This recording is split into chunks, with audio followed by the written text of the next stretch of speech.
Hello বন্ধুরা, আজ আরেকটা ছোট্ট গল্প নিয়ে আপনাদের কাছে এসেছি। একটা জায়গায় এক ঠাকুমা ও তার নাতনি থাকতো। বর্তমানে ছেলে আর বউ একবার বেড়াতে গিয়ে একটা অ্যাক্সিডেন্টে মারা গিয়েছিলেন। তারপর থেকে এই নাতনি তার সম্বল। ছেলে মারা যাওয়ার পর ওনাদের অনেক কষ্ট সহ্য করতে হয়েছে। এখন উনি কয়েকটা দোকানে ওই ঝাড়া পোছার কাজ করেন, সেই থেকে যা পান সে সামান্য কিছু তাতে চলে যায়। একদিন তিনি নাতনিকে নিয়ে বেরিয়েছেন। রাস্তা দিয়ে একটা বেলুনওয়ালা যাচ্ছিল।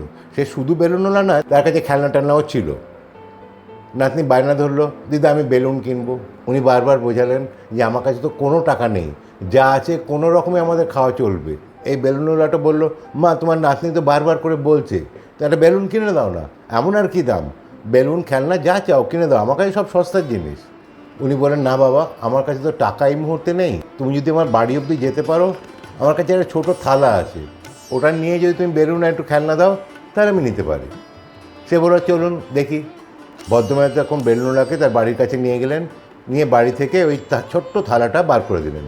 বেলুনওয়ালাটা ওই থালাটাকে অল্প ঘষে বুঝতে পারলো যে তো সোনা, কিন্তু সে ভাব দেখালো যে না না, এটা দিয়ে চলবে না। বল না, এটা কি আছে, এ দিয়ে আমি কি দেবো, আমি বড় জোর একটা তোমায় বেলুন দিতে পারি। ভদ্রমহিলা বললেন, না না, আমি তো দোকানে নিয়ে গিয়েছিলাম, ওরা বললো এটা পেতলের, এটা 25 টাকা দাম হবে, তুমি যদি বেলুনের সঙ্গে একটু খেলনা টেলনা ওকে দাও তাহলে আমি তোমায় দিতে পারি। সে বললো, না মা, এই জিনিস নিয়ে আমার তো পোষাবে না। এবার ওই বেলুনওয়ালাটা চলে গেছে। ভদ্রমহিলা কিছু কাজ ছিল, সেই কাজ করে যখন নাতনিকে নিয়ে আবার ফিরছেন, তখন ওখান দিয়ে আরেকটা বেলুনওয়ালা যাচ্ছিল। দ্বিতীয় বেলুনওয়ালাটাকে দেখে নাতনি আবার বায়না ধরলো, দিদা দাও না, আমার একটা বেলুন আর খেলনা কিনে দাও না।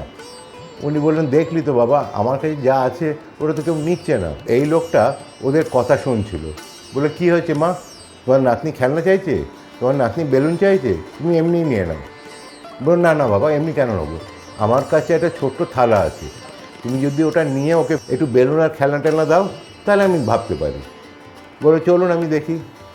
বয়স্ক ভদ্রমহিলা আবার এই লোকটাকে নিয়ে বাড়ির কাছে গেলেন, বাড়ি থেকে থালাটা এনে ওর হাতে দিলেন। এই লোকটা একটু ঘষে ঘষে বলল, না মা, এর দাম দেওয়ার মতো তো ক্ষমতা আমার নেই, এ তো আমার সোনার মনে হচ্ছে, এর দাম আমি কী করে দেবো। ভদ্রমহিলা বললেন, না না, তুমি ভুল করছো বাবা, এ সোনার কেন হবে। লোকটা বললো, না না মা, আমার এইটুকু তো মনে হচ্ছে এটা সোনার, এখন কতটা সোনা কী আছে আমি তো বলতে পারবো না। আমি তোমার একটা কাজ করতে পারি, আমি আজ সারাদিন বিক্রি করে আমার হাতে 1500 টাকা এসছে, সেই 1500 টাকা আর আমার এই বেলুন আর খেলনা যা আছে আমি সব তোমার নাতনিকে দিয়ে দিতে পারি, তাতে যদি তুমি থালাটা দাও আমি নেবো। ভদ্রমহিলা তো আকাশ থেকে পড়লেন।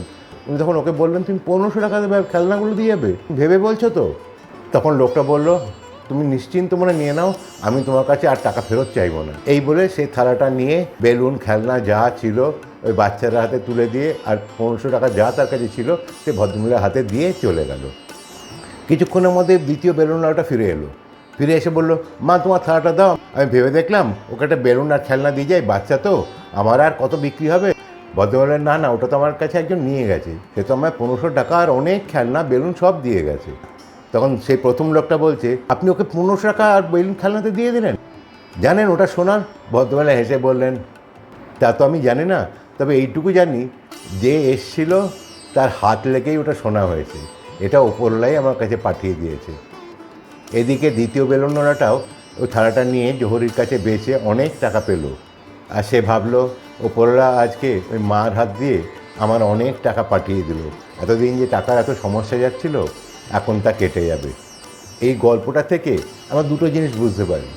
এক, ওপরলা কার হাত দিয়ে কখন আমাদের কি পাঠিয়ে দেন এটা আমাদের কল্পনার বাইরে। দ্বিতীয় জিনিস হচ্ছে, বেশি লোভ করলে একুল ওকুল দুকুলি যায়। আজকে এই পর্যন্তই, পরের দিন আবার একটা ছোট্ট ভিডিও নিয়ে আসবো। ভিডিওটা দেখার জন্য ধন্যবাদ। ভালো লাগলে প্লিজ সাবস্ক্রাইব, লাইক, অন্যদের সঙ্গে শেয়ার করবেন। ভালো থাকবেন, সুস্থ থাকবেন, আনন্দে থাকবেন।